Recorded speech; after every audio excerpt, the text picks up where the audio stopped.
I never planned to tell anyone this. When I picked up that small camera on the morning of my son's wedding, I thought I was capturing joy. I thought I was saving laughter, music, and the kind of smiles a mother dreams of seeing.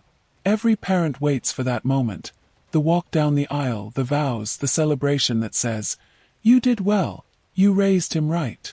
That's what I thought I was recording. I held that camera with hands that shook from excitement, not fear. I pressed record because I wanted to hold on to the memory, to replay it on nights when the house felt too quiet, when the walls felt too empty. I told myself, this tape will remind me I was loved, that I mattered, that my sacrifices meant something. But I made one mistake. I forgot to turn it off. And because of that, I saw something I was never supposed to see. The ceremony ended, the music faded, the guests drifted away. But the lens kept watching while the microphone kept listening. And what it captured has haunted me every single day since. First, I smiled as I watched it back. My son, standing tall in his suit. His bride, radiant with joy. Family clapping, children dancing. The choir lifting their voices in songs that filled the hall. I wiped tears from my eyes, whispering to myself, this is what happiness looks like. But then, the smiles on screen began to feel different. The laughter didn't sound the same. It wasn't joy anymore. It was something sharper and colder. I leaned closer, straining to hear, telling myself I was mistaken. I wasn't. I wish I could tell you it was nothing. I wish I could tell you I misheard. But the words carved into me like glass. And the faces I thought loved me, twisted into something I didn't recognize. Every second I watched, my heart broke a little more. What was supposed to be the proudest day of my life became the night I learned truths I will carry to my grave. I didn't go searching for secrets. I didn't pry. I didn't ask for betrayal. It came to me. From the same camera I clutched with hope and excited hands. And once I saw it, there was no turning back. Cannot unhear it. Cannot unsee it. That wedding tape destroyed the story I told myself about my family. And now I have to tell you what the camera showed me. I suppose to understand why the tape hurt me so much, you have to know who I am and what it took to raise my son. I wasn't born into ease. My life has been a long road of small sacrifices stitched together into survival. I married young, to a man I loved with all my heart, and together we dreamed of building a family that would stand on respect, kindness and faith. But God had other plans. My husband was taken too soon, leaving me with a boy who still held his father's smile in his eyes and his father's name on his shoulders. I became both mother and father that day. Every coin I saved for him. Every meal I skipped so he could eat. I sewed clothes late into the night. I walked long miles to work when I couldn't afford transport. And through it all, I whispered the same prayer. Let my son never feel less than. Let him never know the hunger or shame I carried. He was my world, my only child. And for years I carried that weight with pride. When he brought home school reports, I clapped louder than anyone. When he fell ill, I sat by his bed and held his hand until he slept. And when he grew tall, when he became a man, I told myself, everything was worth it. Every pain, every tear, every lonely night was all worth it. J for this day. The wedding was supposed to be my reward. I spent months preparing, pressing the same dress 3 times so it looked perfect, ironing every wrinkle out with a care only a mother knows. I told myself this would be the day I finally rest. The day I would look at him, standing at the altar, and know I had given the world a man who would be cherished. And yes, at first it was beautiful. The hall shone with light. The scent of fresh flowers filled the air. The music soared, and the guests laughed and clapped in rhythm. My boy stood so tall, looking every bit the man I prayed he'd become. But even as I smiled, even as I clapped along, there were moments that stung. Moments others might have missed, but I felt them like pins under my skin. At the family table, when photos were being taken, I noticed they called everyone's name but hesitated before mine. I stood there waiting, smiling too widely, hoping not to seem hurt. But in the end, they waved me aside. We'll do one later, someone said. Later never came. When they toasted the couple, the microphone passed from one relative to the next, and I listened as they spoke of his childhood, his hard work, his dreams. But no one mentioned me. Not one word about the woman who held 2 jobs to keep him in school. Not one nod to the years I gave. I told myself it didn't matter. I told myself, this is his day, not mine. Still it burned. And as I sat there with my glass trembling in my hand, I wondered if maybe I was asking for too much. Maybe it was enough to simply be present, to simply watch from the shadows. But then a moment came I will never forget. I reached out to touch his bride's hand, to whisper a blessing, but she turned her head away before my words could land. She laughed at something someone else said, leaving my voice hanging in the air like smoke. I smiled through it, of course. That's what we do. We smile, we swallow, we pretend it doesn't hurt. But inside my chest tightened. A small voice whispered, "They don't see you. They don't want you here." At the time I shook it off. I told myself weddings are overwhelming, that people get distracted, that I was being oversensitive. But the camera would later prove me wrong. What I thought were passing moments, little slights, little oversights, were not so little after all. And when I pressed play, when the tape revealed the things my eyes missed, I realized those cracks at the wedding weren't accidents. They were signs. Signs I should have seen. The wedding hall was filled with light. Strings of gold fabric draped from the ceiling, chandeliers sparkled, and the air buzzed with music and chatter. Guests danced in their best clothes, shoes tapping against the polished floor, laughter rising above the sound of drums. I sat there, hands folded in my lap, smiling until my cheeks ached. This was what I had dreamed of. My son beaming beside his bride, everyone clapping and calling out blessings. My chest swelled with pride. For one moment I told myself, this is my harvest. This is the day that proves the struggle was worth it. But as the night stretched on, something inside me began to tighten. The first toast was made by his bride's father. He spoke proudly of his daughter, of her beauty, her kindness, how she had always been a light in his home.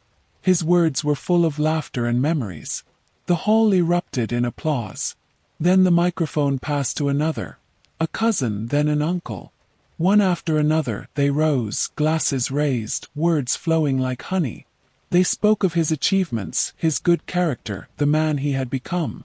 I clapped along, my heart thumping, waiting for someone to remember. No one did. Not one mention of the nights I stayed awake nursing him when fever shook his little body. Not one word about the mornings I walked miles to the market so he could eat before school. They spoke of him as though he had raised himself, as though his success appeared out of thin air. I told myself not to mind. This is their way, I thought. They don't know my story. They don't have to. But a small ache spread in my chest, one I tried to hide with another forced smile. Then came the dances. The bride's family led her to the center of the floor, voices ringing with songs from their village. They circled her with joy, every hand reaching to embrace her, every face turned toward her glow.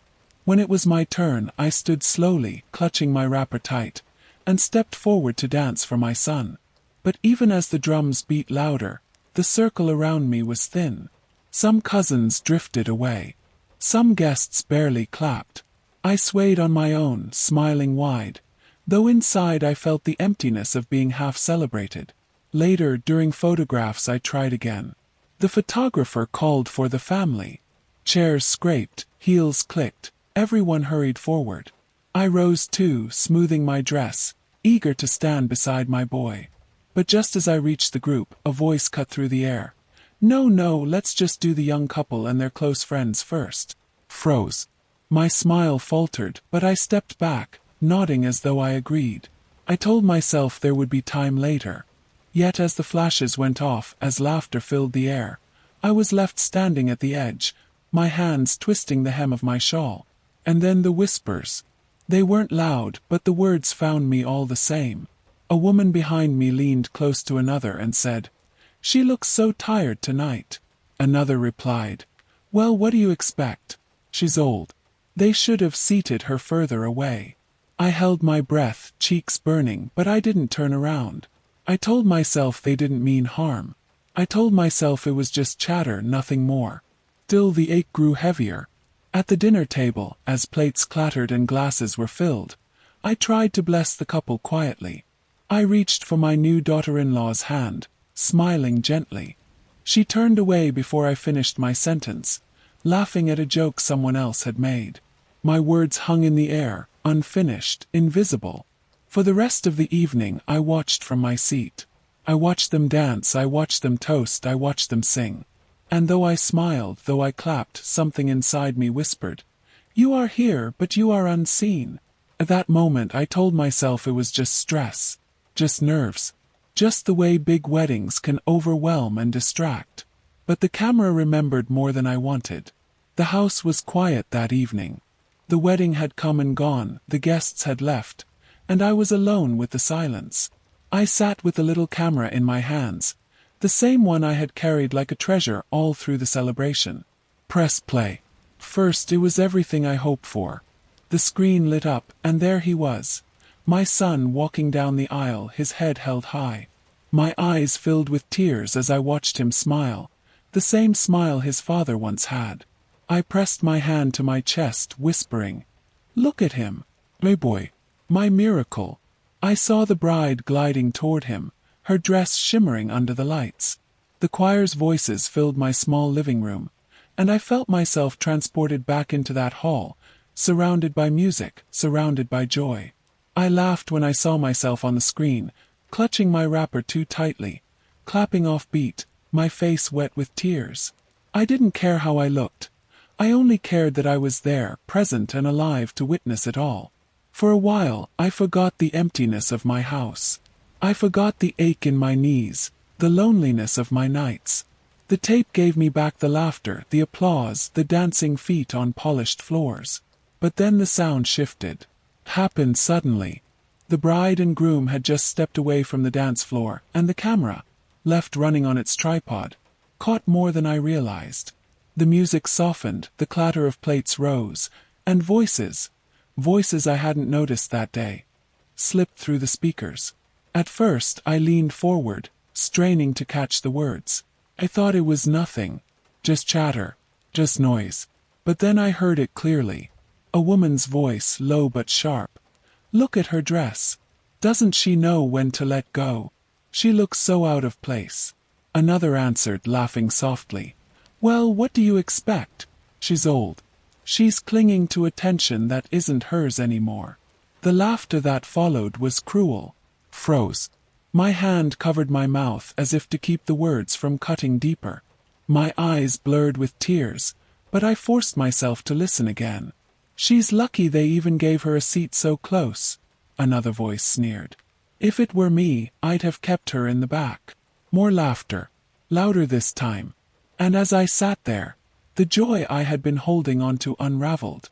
The same hall that had felt like heaven only days before now felt like a courtroom where I was judged and mocked behind my back. The camera showed me what my eyes had missed. The sidelong glances, the whispered jokes, the cruel smiles exchanged over my head. I pressed pause, my hands trembling. I told myself, maybe I misheard. Maybe they weren't talking about me. But the words were too clear. The laughter was too sharp. And then, as if the tape wanted to leave no doubt, I saw the faces. The camera, in its stillness, had caught them leaning together, their lips curling in amusement, their eyes darting toward me. It was me. It was always me. The tape didn't lie. I sat there in my living room, staring at the frozen image on the screen, their mouths mid-laughter, their eyes cold, and I felt a weight pressing down on me so heavy I hardly could breathe. I thought I had endured everything life could throw at me. Widowhood, hunger, loneliness. I had survived them all. But this betrayal, this mockery on the very day I thought I had finally been honored, pierced deeper than any hunger ever did. The wedding tape, the one I thought would be my comfort, had become my wound. And yet, if only that was all the tape revealed. I could have stopped the tape right then. I could have closed it, locked it away, and spared myself the heartache. But something inside me whispered, "Keep watching. You need to know." So I pressed play again. The music had faded into the background by then. The camera, still perched on its tripod, kept recording as guests moved about, thinking no one was watching. But the lens was merciless. Caught everything, every glance, every whisper, every truth I had been blind to. The voices grew clearer. This time it was his bride's relatives, huddled together near the table where the wine was poured. Their words were sharp, polished with smiles, but their tone carried poison. "Can you believe she married into that family?" one said, her voice laced with mockery. "She raised him on scraps. No real standing, no land, no wealth. The bride could have done better." My breath caught in my throat. Another chimed in.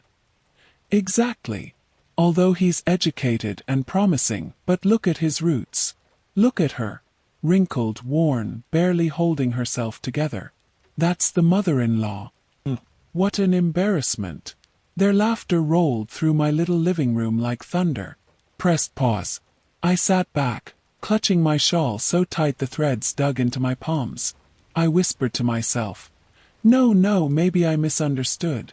Maybe they were talking about someone else." But deep down I knew. Every syllable pointed to me. Press play again.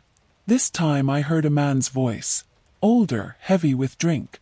"You can tell she doesn't belong here. She looks lost. Poor woman doesn't know her place." Another responded with a chuckle. "She should be grateful her son even made it this far. With a background like hers, who would have thought?" The room tilted around me. I pressed stop again, gasping for air as though their words had stolen it from me. Shame flooded me first. Shame that my sacrifices, the long nights, the empty stomachs, the worn shoes, had been reduced to mockery. I had carried my son through storms they could never imagine, and yet here they were, laughing as though I was dirt under their feet. But then anger rose. My chest burned as I thought of how I had stood among them, smiling, clapping, blessing, never suspecting their scorn. How dare they? How dare they take the story of my survival and twist it into ridicule? Yet anger could not hold me long. It melted quickly into sorrow. Deep, crushing sorrow that bent my shoulders even as I sat alone. Tears streamed down my face, falling onto the fabric of my dress. I reached for the recorder again and again, pressing pause when I couldn't bear it, pressing play when I needed to face the truth. Back and forth I went, like a prisoner pacing the walls of her cell. Part of me wanted to cling to denial, to pretend I had misheard, misread, misunderstood. But the evidence was too clear. The camera had no reason to lie. And then came the words that nearly broke me entirely. A woman's voice, sharp and certain. "She'll be gone soon anyway. Look at her. Old bones, tired eyes. Let's just endure her until the end." The laughter that followed was louder, crueler, as though they found joy in the thought of my absence. I covered my face with both hands. I rocked in my chair, whispering to myself, "Don't listen. Don't listen." But the tape kept running. The voices kept cutting. Every insult stripped away another layer of dignity, another piece of the pride I had carried into that hall. And then I saw something that froze my blood. I thought I had already seen the worst of it. The laughter, the insults, the whispers about my age and my worth. They had cut me deep. But nothing could have prepared me for what came next. The tape rolled on. The camera had shifted slightly, catching the groom's table. My son, my own flesh and blood, sitting with his new wife and their closest friends. I leaned forward, smiling faintly, eager to see him laugh again, to remind myself of the joy I felt that day. But then I heard it. His voice. My son's voice. First it warmed me. He was laughing. His head tilted back the way he used to as a boy when I tickled his ribs. But then his words tumbled out, and they were nothing like the laughter I remembered. "Don't mind her," he said, chuckling. "She's always been dramatic. She'll find a way to make today about her if you let her." My breath caught, froze. My own son. His bride leaned closer, her hand brushing his arm. She smiled, not warmly, but with something sharp in her eyes. "I know," she said in a low voice. "She's been hovering all day. Did you see the way she tried to bless me at the table? I almost laughed. They both laughed then. Together. Pressed pause. My hand shook so badly I almost dropped the remote. My chest burned, my throat tightened, and all I could whisper was, "No, not him. Not her. Not them." But I needed to be sure. Press play again. This time their friends joined in. One voice said, "You'll have to set boundaries, you know. Or she'll always be in the way." Another chimed, "Exactly. You two are starting a new life. Don't let her drag you down with her sad stories." And then my son, my boy whom I had carried, whom I had starved myself to feed, whom I had prayed over every night, lowered his voice and said words I will never forget. "She means well, but she's a burden. Always has been. I can't live my whole life paying for her sacrifices. At some point I need to be free." The room spun. My vision blurred. My chest felt as though a blade had pierced it. I pressed stop again, gasping for air. I stared at the frozen frame of his face, laughing. His bride leaning against him. Their eyes shining with a happiness that suddenly felt poisoned. Tears streamed down my cheeks, hot and endless. My voice cracked as I whispered into the empty room. Was I nothing more than a burden? After everything I gave. After all the nights I went hungry so he could eat. After all the mornings I walked in worn shoes so he could stand tall. Was that love only a burden to him? I rocked in my chair, clutching the edges as though the wood itself could hold me together. My heart screamed with disbelief. Anger clawed at me, sorrow drowned me, shame smothered me. I had given my life to this boy. I had made myself less so he could be more. And there, on the tape, in front of strangers, he had reduced me to nothing but a chain around his neck. And his wife, the woman I had prayed would love him, did not stop him. She fed it. She laughed with him. She agreed. The people I had dreamed would honor me, the family I thought I was gaining, had stripped me of my dignity and called it freedom. I pressed play one last time, desperate, hoping, praying I had misunderstood. But the tape was merciless. It showed my son leaning closer to his bride, whispering words that shattered me completely. "Once she's gone, we'll finally be able to breathe." I dropped the video recorder. My body shook with sobs so violent I could hardly stay upright. The tape kept rolling, the laughter kept echoing through my tiny living room, but I could no longer bear to watch. It felt as though my entire life, every prayer, every sacrifice, every moment of love, had been rewritten in that one cruel sentence. And then I saw something that froze my blood. I sat there frozen, staring at the black screen after the tape ended. My tears had blurred the images, but the words clung to me like chains I could not shake off. My own son. The boy I had raised with trembling hands and endless prayers. The boy who once clung to my wrapper when he was small, afraid I would leave. The boy who looked up at me with wide eyes when hunger kept us both awake, trusting I would find a way. That same boy had called me a burden. I pressed my palms against my face, and memories came rushing like floodwaters. I remembered the nights I worked late into the dark, stitching clothes until my fingers bled, so I could afford his school fees. I remembered standing in the market, pretending I wasn't hungry, pretending I had already eaten, so I could buy him enough rice and beans to fill his belly. I remembered the day he outgrew his shoes and I gave him mine, walking barefoot home, telling him it was fine, that I preferred it that way. He believed me. He smiled and ran ahead, never knowing my feet burned on the hot road. Every moment of sacrifice replayed in my mind like another kind of tape, the one etched into my heart, not on a screen. And yet on that other tape, the one sitting cold on my lap, my life story was twisted into mockery. To him I was not in love, and my sacrifices didn't matter. I was a burden, a yoke to be broken free from, perhaps only something to be endured until gone. The joy of giving, the pride I once carried in my chest, now felt like a cruel joke. For years, I told myself it didn't matter if I got nothing, as long as he had enough. I told myself it didn't matter if my body ached, if my youth slipped away, if my dreams withered, because one day he would rise and he would remember me with honor.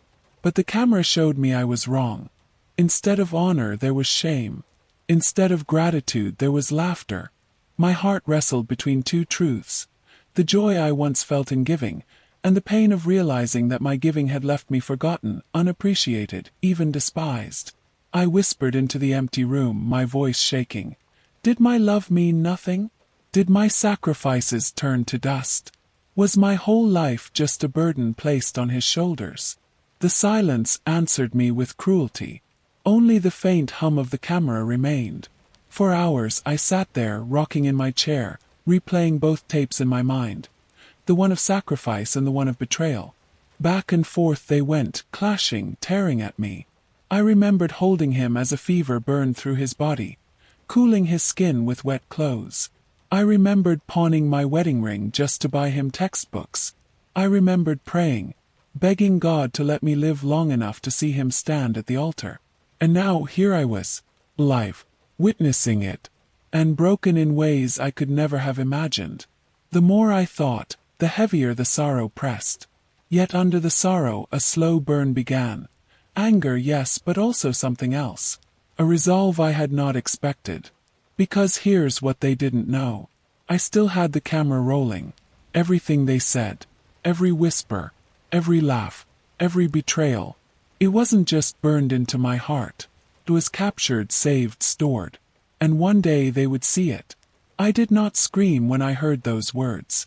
I did not march into their laughter and tear the smiles off their faces. No, I sat still. Still the way I have always been when life tested me. There is a kind of silence that swallows rage whole. I have known it before. I knew it the night I became a widow, when the world expected me to collapse, and instead I sat with my child in my arms, whispering, "We will survive." I knew it when my stomach ached from hunger, but I swallowed my tears so my boy could eat without worry. And I knew it again, that night in my small living room, as the tape revealed that even my love had been turned into mockery. I sat still and I listened. For the first time in a long while, I understood something no one had ever told me. Respect is not owed just because you gave. Gratitude is not guaranteed, even when your hands have bled for another. The bridges we build with sacrifice can be crossed, abandoned, or burned by the very ones we built them for.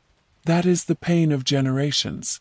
The old carry stories of giving, stories that live in our bones, in our scars, in the hollows of our cheeks. But the young, sometimes they see only weight, only expectation, only shadows where we see love. What we carried with pride they call a burden. What we endured with joy they call shame. And yet, if you asked me whether I regret the years I gave, I would tell you no. 'Cause love does not keep score. Love does not bargain. Love does not hold back to protect itself. I gave my boy everything I had, not to earn repayment, but to see him live, to see him rise, to see him walk into a future I could never reach. That was my joy. That was my purpose. But what they do not understand is this. Even the strongest love can break under contempt. Even the deepest sacrifice can ache when it is reduced to laughter. I rocked in my chair that night, whispering to the shadows. I was not a burden. I was the roof that kept him dry, the fire that warmed his nights. I was the hand that fed him when no one else would. And whether he says it or not, whether he remembers it or not, the truth is written in the life he lives today. I thought of confronting him. I imagined placing the tape in his hands, pressing play, and forcing him to see what I saw. Forcing him to hear his own voice and feel the sting of his own words. I pictured his eyes widening, his laughter dying, his head falling into his hands as shame washed over him. Perhaps that would bring me peace. But then I thought of another path, of locking the tape away forever, keeping it as my burden alone, carrying the truth quietly, like every other burden I have carried in silence. Perhaps that is the way of mothers, to bear the weight without passing it on, to carry even betrayal so that our children may walk unbroken. I do not yet know which path I will choose. What I do know is this. Their words did not vanish into the air. They thought their whispers were nothing. They thought their laughter would dissolve into the night. But I heard. The camera heard. And I will never forget. Even if I say nothing, even if I smile at them tomorrow as though nothing has changed, I will never forget. And memory, my dear, memory is heavier than any stone. I've told you what I saw. I have told you what I heard. And now I must ask you to sit with me in the quiet of it. Because family should be a place of love, not mockery. A place of honor, not humiliation. A place where the old are respected for the roads they have walked, not dismissed as burdens for still breathing. Yet my camera showed me something else. It showed me the cracks we try to ignore. It showed me how quickly love can be forgotten, how easily sacrifice can be erased. So I must ask you, listening now, what would you do? What would you do if you discovered that the people you fed when you had nothing left to give, the people you clothed when your own body was cold, the people you lifted when your knees could hardly carry you, what if those same people turned and laughed behind your back? Would you confront them? Would you demand respect? Would you show them the truth and let shame do its work? Or would you swallow the pain, hold it close, and carry it in silence, the way so many mothers do? Tell me, if you discovered this about your own family, what would you do? I do not know yet what I will do. The tape sits beside me, a witness that will not forget. My heart is torn between the urge to reveal it and the instinct to remain quiet, to preserve what little peace remains. But I do know this. Their words will never vanish. They will echo in me until my last breath. And now, because I have told you, they will echo in you too. So I leave you with this story, not to pity me but to make you look closer at your own life. To the sons and daughters, remember the hands that raised you, even when those hands tremble with age. To the mothers and fathers, know that your sacrifices are written in your children, whether they see it or not. And to the families gathered at every table, in every hall, in every wedding, choose your words with care, because words are heavier than stones, and they leave marks no camera can erase. This is my story. Maybe it is yours too. And if it is, I pray you find the strength to carry it with dignity,